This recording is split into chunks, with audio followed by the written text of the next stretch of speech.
अस्सलाम वालेकुम। Dear student, आज के लेक्चर में हम पढ़ेंगे पोस्टीरियर पिट्यूटरी को। In previous lecture we have discussed about the different hormones of anterior pituitary and we have discussed about the reality between the lobes of the pituitary gland और different definitions को हमने discuss किया। Local hormones क्या होते हैं, circulating hormones क्या होते हैं एंड हार्मोन्स एक्चुअली खुद क्या होते हैं।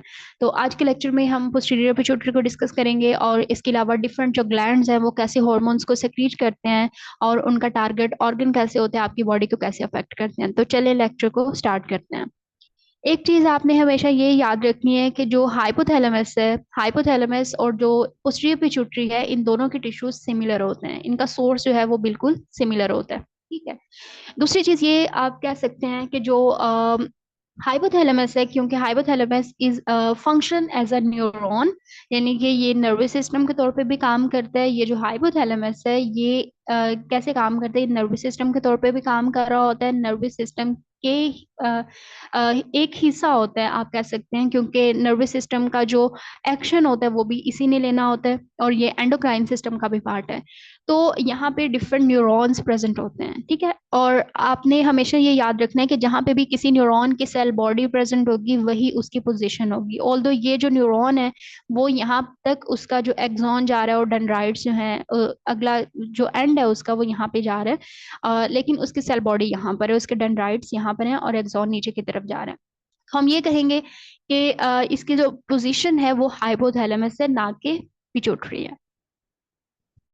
अब कुछ हार्मोन्स जो हैं वो हाइपो हैं और ये रियलिटी क्या होती है कि पिट्यूटरी है जिसका दूसरा नाम पेरिस नर्वोसा है या फिर न्यूरो हाइपोफाइसिस भी आप उसको कह रहे हैं।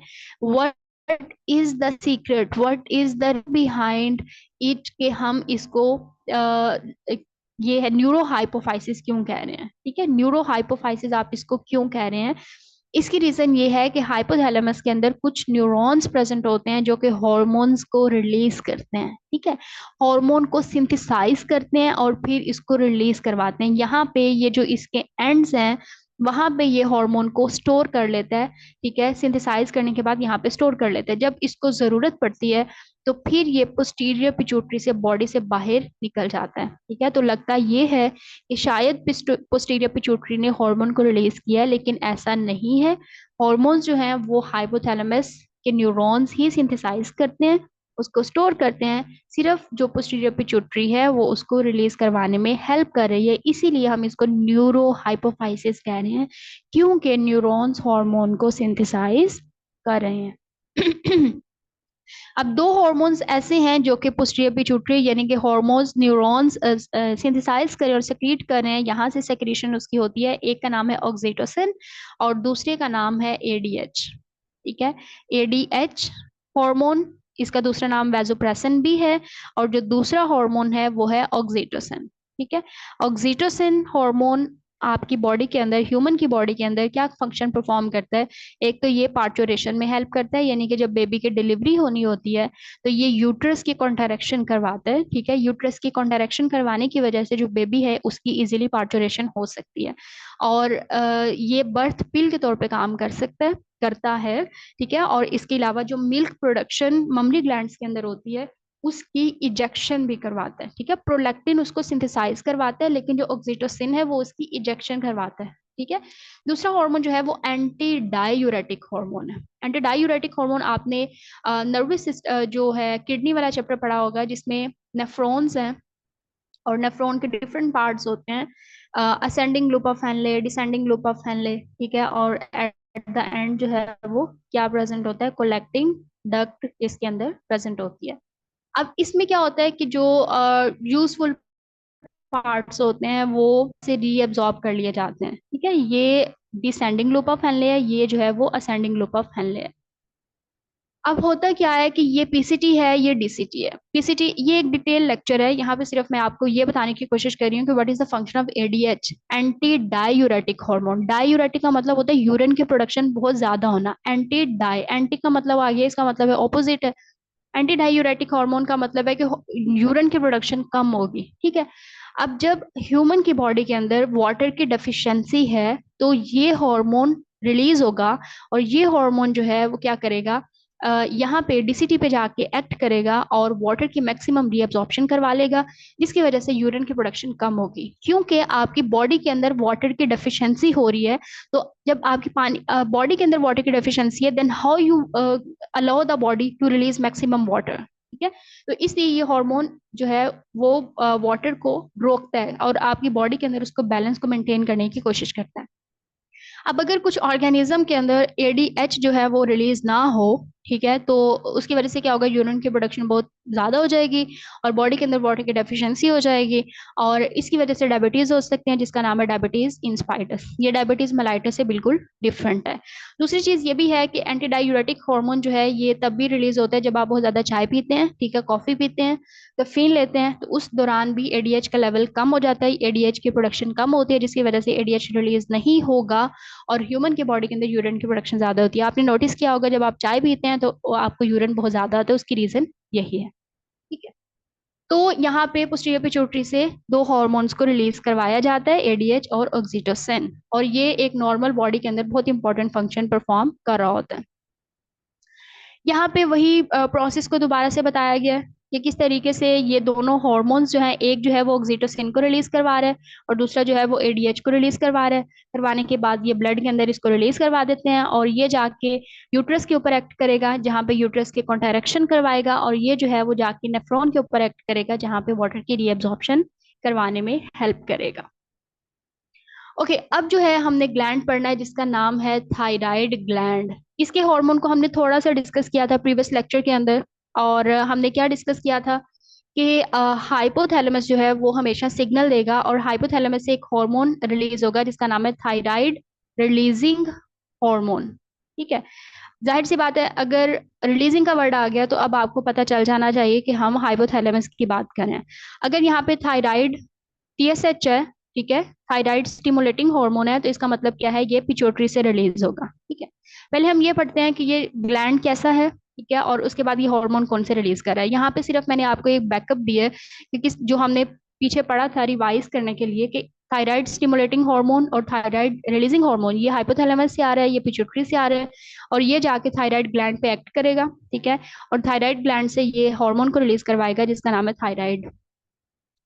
अब इसका ये नेक रीजन के अंदर प्रेजेंट होते हैं, इसके दो लोब्स हैं, एक ये इसकी लोब है और दूसरी इसकी ये लोब है। ये जो नैरो पोर्शन है इसको हम कहते हैं इस्थमस। ठीक है, और यहाँ पे इसकी डिफरेंट फॉलिकल्स प्रेजेंट होती हैं, इसलिए हम इसको कहते हैं ये थायराइड फॉलिकल्स हैं। ठीक है, और इस ये डिफरेंट फॉलिकल्स इस तरीके से इसमें प्रेजेंट होती हैं और इसके साथ कुछ सेल्स भी प्रेजेंट होते हैं, और इन सेल्स को हम कहते हैं सी सेल्स। इनका फंक्शन हम आगे जाके पढ़ते हैं। अब एक्चुअली ये बॉडी के अंदर करता क्या है, ये जो डिफरेंट फॉलिकल्स हैं अगर हम इनको जूम करके देखें तो इन फॉलिकल्स के अंदर ये डिफरेंट प्रोटीन को सिंथेसाइज करते हैं। ठीक है, और उस प्रोटीन का नाम है थायरोग्लोबिन। थायरोग्लोबिन, जाहिर सी बात है आपको पता है, जो जितनी भी प्रोटीन्स होती हैं they all are form of amino acids. ठीक है, अमीनो एसिड जो है वो मिलकर प्रोटीन्स बनाते हैं, या प्रोटीन जो है वो अमीनो एसिड से मिलकर बनी होती है। अब इसके अंदर कौन सा ऐसा हार्मोन होता है, इसके अंदर सॉरी कौन सा अमीनो एसिड होता है, टायरोसिन अमीनो एसिड होता है। ठीक है, अब जो टायरोसिन अमीनो एसिड है इस इन फॉलिकल्स के अंदर एक आप कह लो केमिकल है, आयोडीन है। आयोडीन जो है वो टायरोसिन के साथ रिएक्ट करता है। ठीक है, जब ये टायरोसिन एक आयोडीन के साथ रिएक्ट करेगा इसको हम कहेंगे मोनो आयोडोथायरोनिन। जब ये दो के साथ एक्ट करेगा इसको हम कहेंगे डाई आयोडोथायरोनिन। ठीक है, जब ये तीन के साथ करेगा इसको हम कहेंगे ट्राई आयोडोथायरोनिन। ठीक है, अब देखिए यहाँ पे एक है, यहाँ पे दो हैं। अब अगर फॉर एग्जांपल ये जो हमारे पास दो आयोडीन के मॉलिक्यूल्स हैं, ये एक आयोडीन के मॉलिक्यूल के साथ अटैच हो जाएगा, तो इसको हम कहेंगे ट्राई आयोडोथायरोनिन, और इसका दूसरा नाम क्या है, T3 भी आप इसको कह सकते हैं, ट्राई आयोडोथायरोनिन भी कह सकते हैं, और इसको आप थायरोक्सिन भी कह सकते हैं। ठीक है, थायरोक्सिन जो है वो भी इसी का नाम है, थायरोक्सिन T3 को कहते हैं। अब अगर फॉर एग्जांपल यहाँ पे भी एक इसी तरीके से आयोडीन के दो मॉलिक्यूल्स पड़े हैं, ठीक है, एक ये है और एक ये है। ठीक है, अब अगर यहाँ पे ट्राई आयोडोथायरोनिन की बजाय यहाँ पे दो दो आयोडीन के मॉलिक्यूल्स आपस में अटैच होते हैं, यानी कि इस फॉर्म में ये दो यहाँ पे हैं, दो यहाँ पे हैं। ठीक है, तो ये क्या बना देंगे, टेट्रा आयोडोथायरोनिन, यानी कि T4। ठीक है, तो ये दोनों हार्मोन है, T3 और T4 दोनों हार्मोन हैं जो कि आपकी बॉडी के अंदर डिफरेंट फंक्शंस परफॉर्म कर रहे हैं। अब इसमें जो T3 है यही मेजर है, ठीक है, और यही मोस्ट एक्टिव है जो कि आपकी बॉडी के अंदर मेजर फंक्शन परफॉर्म कर रहा है। चाहे यहाँ पे देखें ये 4 आयोडीन थी, लेकिन ये इतना ज्यादा फंक्शनल नहीं है। जब भी बॉडी आपकी T4 को बनाएगी, पहले वो हमेशा T3 में उसको कन्वर्ट करेगी और फिर जो T3 है वो अपना फंक्शन परफॉर्म करेगी। ठीक है, तो ये एक इंपॉर्टेंट एमसीक्यू पूछा जा सकता है। एक तो ये कि T3 थायरॉक्सिन हम किसको कहते हैं, T3 को कहा जाता है कि T4 को, ये T3 को थायरॉक्सिन कहा जाता है। और दूसरी चीज ये है कि हमेशा जो T3 है, it is a major hormone, it is a most active and functional hormone. और जो T4 है उसको T3 में कन्वर्ट किया जाता है। जब भी हमेशा ये रिलीज होगा, पहले बॉडी आपकी इसमें कन्वर्ट करेगी और फिर बॉडी के अंदर डिफरेंट फंक्शंस परफॉर्म किए जाएंगे। अब बात ये है कि ये फंक्शन परफॉर्म क्या कर रहा है। ठीक है, अच्छा, अब एक तो इम्पोर्टेंट फंक्शन ये है कि जब भी आपके हाइपोथैलेमस से TRH, थायराइड रिलीजिंग हार्मोन, आपकी बॉडी के अंदर हाइपोथैलेमस पिट्यूटरी को सिग्नल देगा, तो पिट्यूटरी जो है ये किसके पास, हाइपोथैलेमस जो है पिट्यूटरी को सिग्नल दे रहा है और पिट्यूटरी TSH को रिलीज करवा रही है। अब TSH जो है वो जाएगा किसके पास, TSH जाएगा यहाँ से थायराइड ग्लैंड के पास। थायराइड ग्लैंड के अंदर डिफरेंट फॉलिकल्स होती हैं, उसके अंदर आयोडीन स्टोर होता है और यहाँ पे प्रोटीन होती है।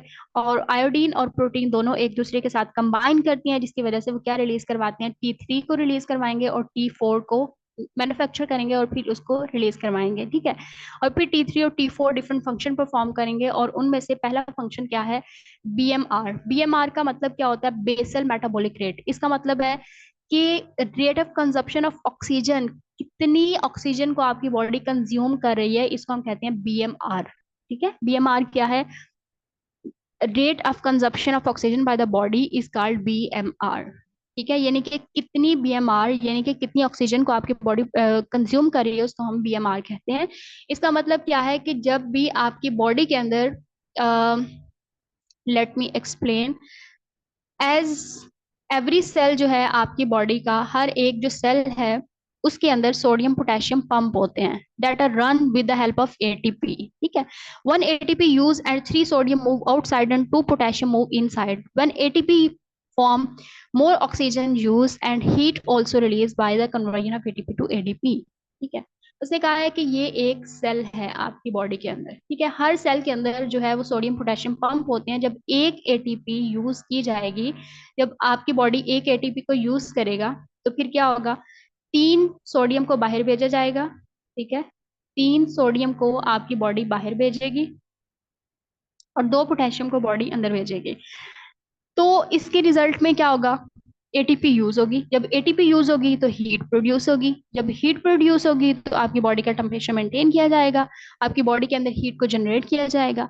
और इसका पर्पस क्या है, आपकी बॉडी क्यों ऑक्सीजन को यूज करी, क्यों ATP को प्रोड्यूस कर रही है, ठीक है, क्यों ATP को यूज कर रही है या प्रोड्यूस कर रही है, और उसकी रीजन क्या है, ताकि आपकी बॉडी के अंदर टेम्परेचर को मेंटेन किया जा सके। ठीक है, यानी कि जब ठंड होती है और आपकी बॉडी का टेम्परेचर बहुत लो हो जाता है, तो उस वक्त आपकी बॉडी के टेम्परेचर को ऑप्टिमम लेके आया जाता है। और ऑप्टिमम कैसे लेके आया जाएगा, ATP को यूज किया जाएगा, सोडियम बाहर लेके आया जाएगा, पोटेशियम को अंदर भेजा जाएगा, जिसकी वजह से ऑक्सीजन जो है वो यूज होगी और ATP भी यूज होगी और अल्टीमेटली हीट प्रोड्यूस होगी और हीट की वजह से आपकी बॉडी का टेम्परेचर रेगुलेट किया जाएगा। ठीक है, ओके, अब ये पूरा एक फ्लो चार्ट में उसने बताया हुआ है कि किस तरीके से सिग्नल जाएगा। जब कोल्ड कंडीशन होंगी तो आपका हाइपोथैलेमस सिग्नल देगा, ठीक है, TSH को, और फिर सोडियम पोटेशियम पंप एक्टिव होंगे, ATP यूज होगी, हीट जनरेट होगी और आपकी बॉडी के टेम्परेचर को रेगुलेट किया जाएगा। ठीक है, इसके बाद जो है thyroid hormone is very important for all type of growth. इसके अलावा दूसरा फंक्शन क्या है, एक तो ये कि आपकी बॉडी के टेम्परेचर को रेगुलेट कर रहा है, ठीक है, थायराइड ग्लैंड। दूसरा फंक्शन ये है कि जो थायराइड हार्मोन है ये बहुत इंपॉर्टेंट है आपकी बॉडी की तमाम किस्म की ग्रोथ के लिए, चाहे वो फिजिकल ग्रोथ है, चाहे वो सेक्सुअल ग्रोथ है, चाहे वो मेंटल ग्रोथ है। ठीक है, ये इन ग्रोथ के लिए आपकी जो थायराइड ग्लैंड है वो बहुत ज्यादा इंपॉर्टेंट है। इसके अलावा जो थायराइड हार्मोन है वो अफेक्ट करता है फैट को, लिपिड को, कार्बोहाइड्रेट को, प्रोटीन के, एनाबोलिज्म को। यहाँ पे इन सब की, यहाँ यहाँ पे लिखा होगा कि ये जो है मेटाबॉलिज्म को रेगुलेट करने में थायराइड हार्मोन बहुत इंपॉर्टेंट रोल प्ले कर रहा है। तो मेटाबॉलिज्म क्या होता है? कोई भी केमिकल रिएक्शन जो आपकी बॉडी में चलता है उसको हम मेटाबॉलिज्म कहते हैं। वो कैटाबॉलिज्म भी हो सकता है, वो एनाबॉलिज्म भी हो सकता है। आपने ये चीज याद रखनी है कि हमेशा कार्बोहाइड्रेट, लिपिड्स और फैट्स की कैटाबॉलिज्म होगी और प्रोटीन की हमेशा एनाबॉलिज्म होगी, क्योंकि ये पहले भी मैंने डिस्कस किया है कि कभी भी हम प्रोटीन को कैटाबोलाइज नहीं करेंगे, because all the cells of the body need protein for the growth. अगर आप प्रोटीन को ही ब्रेक कर देंगे, हाउ सेल कैन ग्रो? ठीक है। तो इसलिए प्रोटीन जो है उसकी हमेशा सिंथेसिस होगी, प्रोटियोजेनेसिस होगी, और बाकी सबकी जो है वो प्रोटियोलाइसिस होगी। ठीक है, नेवर प्रोटियोलाइसिस, सॉरी। इन सब की जो है वो लाइसिस होगी और प्रोटीन की क्या होगी? जेनेसिस होगी। ठीक है। अब जो है क्या फर्क होगा, यानी कि क्या डिजीज हो सकती है जब आप किसी भी ह्यूमन की बॉडी में थायराइड फंक्शन नहीं सही कर रहा, ठीक है, या ओवर फंक्शन कर रहा है, तो उसकी वजह से hypothyroidism, less thyroid in the body. आपकी बॉडी में थायराइड की डेफिशिएंसी हो गई है, उसकी वजह से हाइपो, हाइपो मतलब लेस, हाइपर मतलब ज्यादा। ठीक है। इसकी वजह से मेंस्ट्रुअल साइकिल स्टॉप हो जाएगा फीमेल के अंदर। इसकी वजह से क्या हो सकता है? एक डिजीज हो सकती है जिसका नाम है मैक्सोडिमा, और दूसरा नाम है इसका गर्ल्स डिजीज भी आप इसको कह सकते हैं। क्रिटिनिज्म जो है, ये जैसे मैंने कहा कि thyroid is very important for physical growth, for mental growth. ठीक है। और ये बहुत इंपॉर्टेंट है फिजिकल ग्रोथ के लिए, मेंटल ग्रोथ के लिए, सेक्सुअल ग्रोथ के लिए। अगर ड्यूरिंग प्रेगनेंसी फीमेल की बॉडी के अंदर थायराइड की डेफिशिएंसी है, तो उसकी वजह से जो बेबी है उसकी डेवलपमेंट सही नहीं होगी, वो मेंटली रिटार्डेड होगा। ठीक है, उसका आईक्यू लेवल कम होगा, वो सेक्सुअली मेच्योर नहीं होगा। जाहिर सी बात है, अभी बेबी के ऑर्गन्स इतने डेवलप नहीं किए कि वो अपने ही ऑर्गन से थायराइड को प्रोड्यूस कर सके, इसलिए वो हमेशा अपनी मदर से ही थायराइड को लेगा, थायरॉक्सिन को लेगा, T3 को लेगा, और वो अगर फीमेल की बॉडी में ही नहीं है, तो वो चाइल्ड के अंदर या ऑफस्प्रिंग के अंदर या फीटस के अंदर कैसे जाएगा? ठीक है, तो इस वजह से जो डिजीज हो सकती है वो है क्रिटिनिज्म।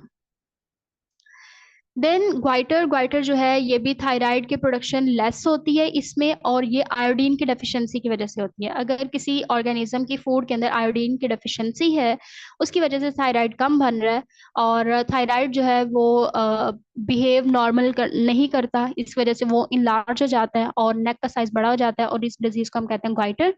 और अगर बॉडी के अंदर थायराइड बहुत ज्यादा हो जाए, इसको हम हाइपरथायराइडिज्म कहते हैं। दूसरा इसको ग्रेव डिजीज भी कह सकते हैं। ये एक ऑटो इम्यून डिसऑर्डर है। इसमें होता क्या है मैं आपको बताती हूँ। एक्चुअली देखें, जब भी हमेशा हाइपोथैलेमस, वो तो समझ आ गई हमें कि जब डेफिशिएंसी होगी उसकी रीजंस क्या हैं। वो रीजन क्या है? जब आपकी बॉडी के अंदर कोई भी हार्मोन एक्सेस में हो जाएगा, उसके पीछे क्या रीजन हो सकती है? अगर हाइपोथैलेमस के अंदर, हाइपोथैलेमस से सिग्नल आ रहा है पिट्यूटरी के पास, और पिट्यूटरी जो है वो थायराइड ग्लैंड को सिग्नल दे रहा है कि इन दोनों को रिलीज करवाया जाए।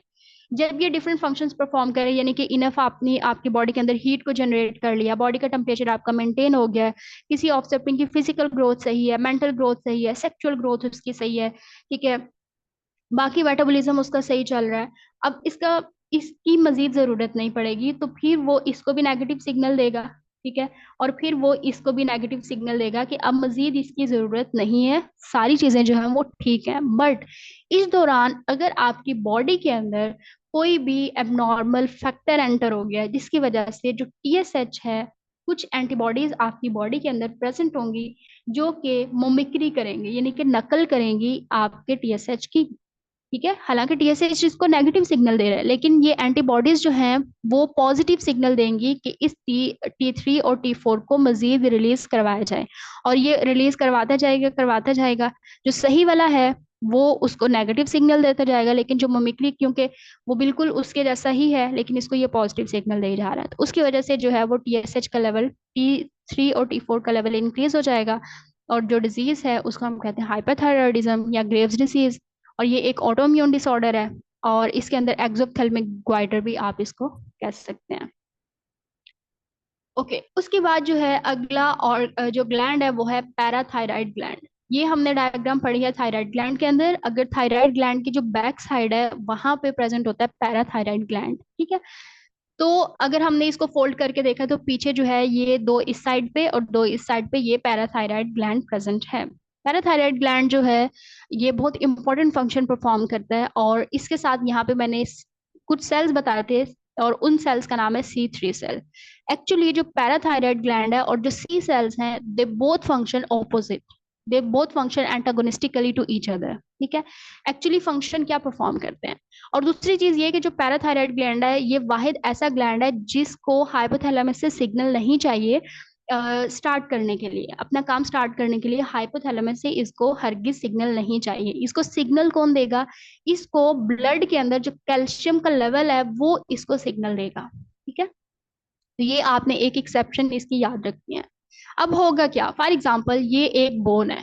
ठीक है, अब इस बोन के अंदर, ये बोन है और आपको पता है बोन के डिफरेंट सेल्स होते हैं। ठीक है, ओस्टियोसाइट है, ओस्टियोक्लास्ट है, ओस्टियोब्लास्ट है। ओस्टियोसाइट जो है ये मिच्योर बोन का सेल होता है, ओस्टियोक्लास्ट बोन डिसॉल्विंग सेल होता है, और ओस्टियोब्लास्ट बोन फॉर्मिंग सेल होता है। ये तीनों ही यहाँ पे मेंशन किए हुए हैं।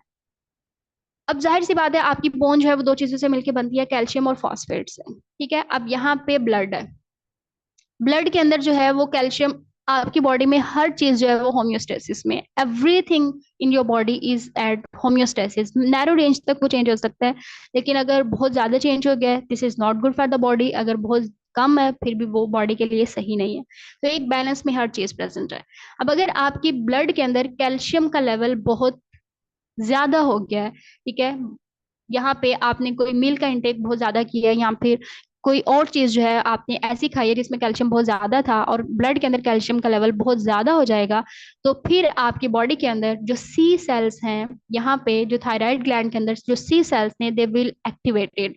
सी सेल्स एक्टिवेट हो जाएंगे, और एक्टिवेट होने के बाद ये जाएंगे ओस्टियोक्लास्ट सेल के अंदर, जो कि बोन को डिसोल्व करके यहाँ से हल्का हल्का कैल्शियम को रिलीज करवा रहे थे ब्लड के अंदर। ठीक है, ये ब्लड के अंदर कैल्शियम को भेज रहा था। अब ये सी सेल्स जाएंगे और सी सेल्स इसको शटअप कॉल देंगे कि अब पहले ही कैल्शियम बहुत ज्यादा ब्लड के अंदर हो गया, अब मजीद इसके प्रोडक्शन को स्टॉप कर दिया जाए। एक तो ये इसके फंक्शन को स्टॉप करेगा। ठीक है, दूसरा ये जो है, ये जो कैल्शियम यहाँ पे है वो इसको बोन के अंदर डिपॉजिट करना स्टार्ट कर देगा। ठीक है, दूसरा केस वो है कि जब ब्लड के अंदर कैल्शियम का लेवल कम हो जाएगा तो फिर क्या होगा। जब कैल्शियम का लेवल कम होगा तो फिर आपकी बॉडी का जो दूसरा ग्लैंड है, पैराथायराइड ग्लैंड, ये एक्टिव होगा और ये डिफरेंट फंक्शंस परफॉर्म करेगा।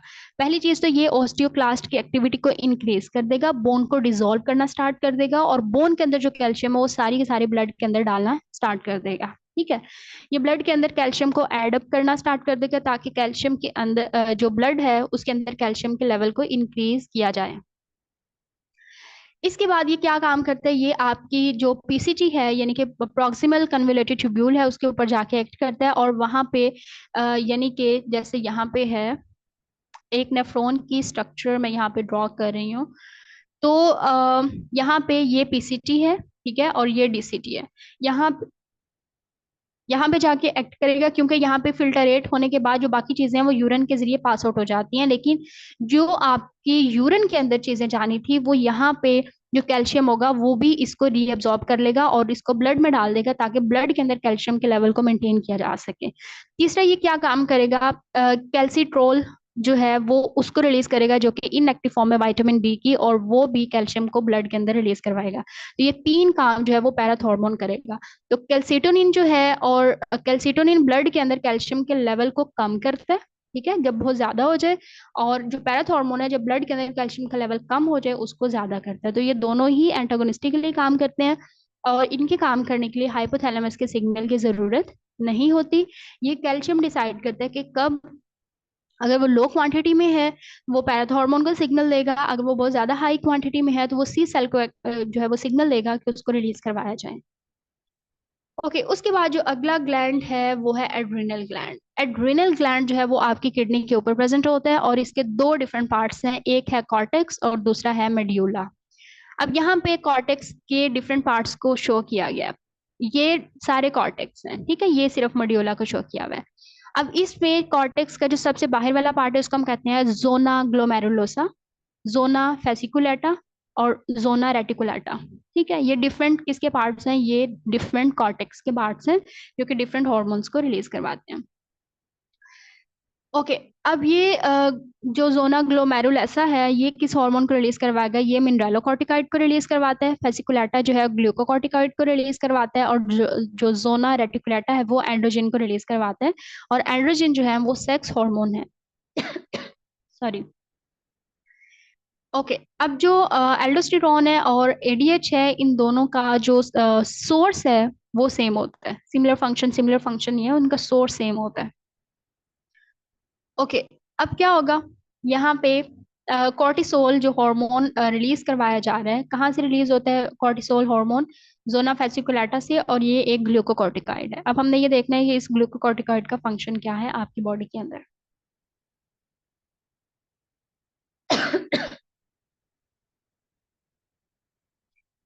ओके। कॉर्टिसोल जो है इसका दूसरा नाम स्ट्रेस हार्मोन भी आप इसको कह सकते हैं। और ये आपकी बॉडी के अंदर ग्लूकोज के लेवल को इंक्रीज करता है। Glucose level also increase by the growth hormone. Blood के अंदर ग्लूकोज का लेवल ग्रोथ हार्मोन भी इंक्रीज करता है। एंड थायराइड हार्मोन भी ब्लड के अंदर इसके लेवल को इंक्रीज करता है, लेकिन वो कभी भी प्रोटीन को ब्रेक करके रिलीज नहीं करते। But cortisol will break protein. लेकिन कॉर्टिसोल जो है वो प्रोटीन को भी ब्रेक कर देगा, लिपिड्स को भी ब्रेक कर देगा, फैट को भी ब्रेक कर देगा, क्योंकि इसका फंक्शन जो है वो ग्रोथ के साथ नहीं होता। ये हमेशा स्ट्रेस में रिलीज होता है और इसका फंक्शन मेन यही होता है कि इसने ब्लड के अंदर ग्लूकोज को इंक्रीज करना है। अब इसके इंक्रीज करने की रीजन क्या होती है? देखिए, जब आपकी बॉडी स्ट्रेस में होगी, ठीक है, आपकी बॉडी के अंदर बहुत ज्यादा स्ट्रेस चल रहा है। स्ट्रेस क्या होता है? कोई भी अगर आपकी बॉडी जो है वो सही फंक्शन नहीं कर रही, ठीक है, यानी कि नॉर्मल फंक्शन नहीं परफॉर्म किया जा रहा आपकी बॉडी के अंदर, तो वो आपकी बॉडी स्ट्रेस की कंडीशन में होगी। ठीक है। अब स्ट्रेस की कंडीशन में जब भी बॉडी होगी तो ग्लूकोज का लेवल इंक्रीज किया जाएगा। ग्लूकोज क्यों इंक्रीज होगा? क्योंकि सेल्स बहुत एफिशिएंटली काम करेंगे। जितना ज्यादा एफिशिएंटली काम करेंगे उतनी ही ज्यादा एटीपी की जरूरत होगी। और जितनी ज्यादा एटीपी की जरूरत होगी उतना ही ज्यादा ग्लूकोज भी चाहिए होगा। जाहिर है, ग्लूकोज होगा तो उसको ब्रेक करके एटीपी चाहिए होगी। तो इसलिए वो चाहता है कि एटलीस्ट स्ट्रेस में सेल्स को मैक्सिमम वो ग्लूकोज दे सके ताकि वो अपना एफिशिएंटली काम कर सकें और उस कंडीशन से उसको निकाल सकें। ठीक है।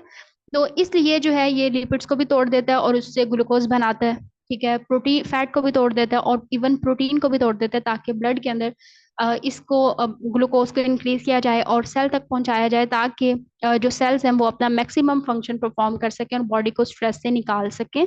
इसलिए ये सारा काम कर रहा होता है। Okay.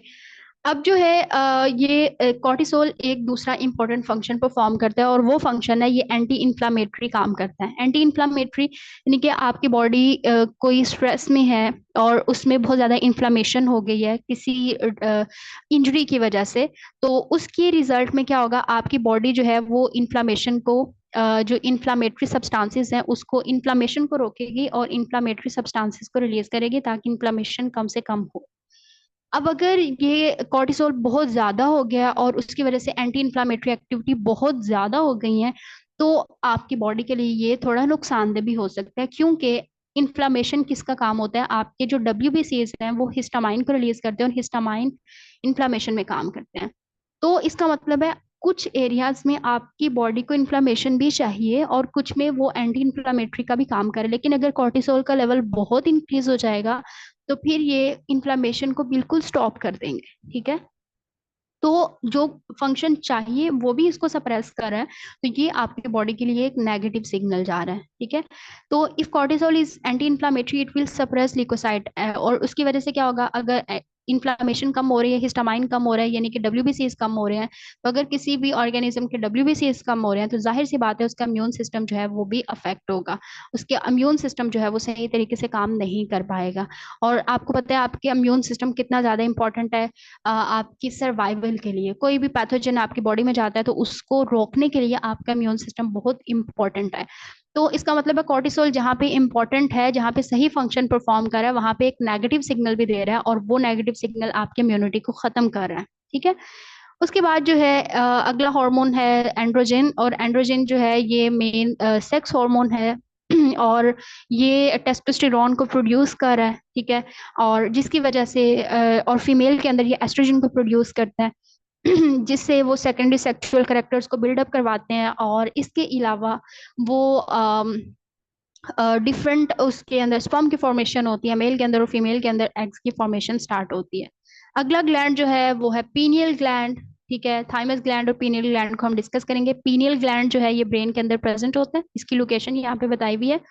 Part of the fore brain and third ventricle, back side of third ventricle में ये प्रेजेंट होता है, डिफरेंट फंक्शंस परफॉर्म करता है। सर्केडियन रिदम को कंट्रोल करता है, डायर्नल रिदम्स को कंट्रोल करता है, बॉडी के टेम्परेचर को अफेक्ट करता है। ठीक है, इसके अलावा ये मेंस्ट्रुअल साइकिल को अफेक्ट करते हैं, इम्यूनिटी को अफेक्ट करता है। ठीक है, और स्किन पिगमेंटेशन को भी अफेक्ट करता है। तो ये डिफरेंट फंक्शंस हैं जो कि और भी डिफरेंट हॉर्मोन्स कंट्रोल करते हैं, लेकिन ये कंबाइन करके एक ही ऑर्गन, एक ही ग्लैंड कंट्रोल कर रहा होता है। तो पीनियल ग्लैंड जो है मेन इसका फंक्शन ये मेलाटोनिन को सेक्रेट करता है। मेलाटोनिन जो है ये स्लीप वेक साइकिल को कंट्रोल करता है, और स्लीप वेक साइकिल जो है ये डिसाइड करता है कि कब कोई पर्सन जो है वो सोएगा, ठीक है, कब वो उठेगा। ठीक है, जैसे कुछ लोग जो हैं वो अगर वो डायर्नल है तो इसका मतलब है रात होती है उनके अंदर मेलाटोनिन की कंसंट्रेशन हाई हो जाएगी। ठीक है, और अगर वो जो है डायर्नल है, सॉरी, एक डायर्नल होता है और दूसरा जो है नोक्टर्नल होता है। नोक्टर्नल रात को जागने वाले होते हैं, तो उनमें मेलाटोनिन जो है वो रात के वक्त कम हो जाएगा। तो ये मेलाटोनिन जो है वो डिसाइड करता है कि स्लीप एक साइकिल कब होगा। यानी कि सर्केडियन रिदम और डायर्नल रिदम को ये कंट्रोल करता है, ये इसका मेन फंक्शन है। और ये इन इसके कुछ फंक्शंस हैं जो कि बाकी ऑर्गन्स के जैसे भी हैं, बाकी ग्लैंड्स के जैसे भी हैं। ओके, उसके बाद है थाइमस। थाइमस जो है ये थ्रोन ऑफ इम्यूनिटी भी हम इसको कहते हैं। थाइमस जो है ये बहुत इंपॉर्टेंट है, और it is present dorsal to sternum and ventral to aorta. Aorta नहीं है, अयोटा, हाँ अयोटा। अयोटा आप इसको कह सकते हैं। ओके, ये एक सिमिलर वर्ड है, मैथमेटिक्स के अंदर भी है, तो अयोटा है। ओके, अब ये जो है थाइमस दो तरह के सेल्स को प्रोड्यूस कर रहा है, टी सेल्स हैं और बी सेल्स हैं। ठीक है, बी सेल्स और टी सेल्स। टी सेल्स जो है ये दोनों एक्चुअली लेम्फोसाइट्स बनाते हैं, और लेम्फोसाइट जो है वो आपके डब्ल्यूबीसीज का पार्ट है, और ये इम्यूनिटी में बहुत ही इंपॉर्टेंट रोल प्ले करते हैं। बी सेल्स जो है ये एंटीबॉडीज बनाते हैं, और टी सेल्स जो है वो अपनी बॉडी के अपने सेल के ऊपर रिसेप्टर्स को शो करते हैं जब भी कोई फॉरेन पार्टिकल आता है। ठीक है, अब जो यहाँ पे दिखाया हुआ है कि T cell recognise foreign particle, thymosin help in maturation of T cell. Thymosin जो है वो टी सेल की मैचुरेशन में हेल्प कर रहा होता है, और जो बी सेल्स हैं वो बोन मैरो के अंदर ही मिच्योर हो जाते हैं। Then they goes in the blood and lymph and store in lymph node. क्योंकि लिम्फ नोड जो है ये वो एरियाज हैं जहाँ पे डिटेक्शन होती है, कोई भी पैथोजन आपकी बॉडी में आता है तो वो फौरन से इसको डिटेक्ट कर लेते हैं, और फिर इसको किल करके बॉडी से बाहर निकाल दिया जाता है।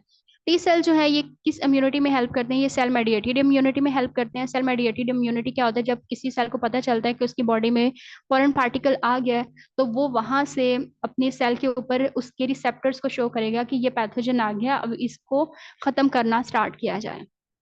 बाकी सेल्स एक्टिवेट हो जाते हैं और उसको किल करना स्टार्ट कर देते हैं, और ऐसी इम्यूनिटी को हम सेल मेडिएटेड इम्यूनिटी कहते हैं। जो दूसरा सेल है, बी सेल है, वो ह्यूमोरल इम्यूनिटी में बहुत इंपॉर्टेंट रोल प्ले करता है, और ह्यूमोरल इम्यूनिटी जो है ये एंटीबॉडीज बना के काम किया जाता है। एंटीबॉडीज डिफरेंट बने और सेल जो है उसको किल करना स्टार्ट कर देंगे। ठीक है, तो ये था आज का लेक्चर। आई होप आपको आज का लेक्चर पसंद आया होगा। अगर आपको आज की वीडियो पसंद आई है तो प्लीज़ वीडियो को लाइक करें, शेयर करें, सब्सक्राइब करें चैनल को। स्टे कनेक्टेड, अपना ख्याल रखिएगा। अल्लाह हाफिज।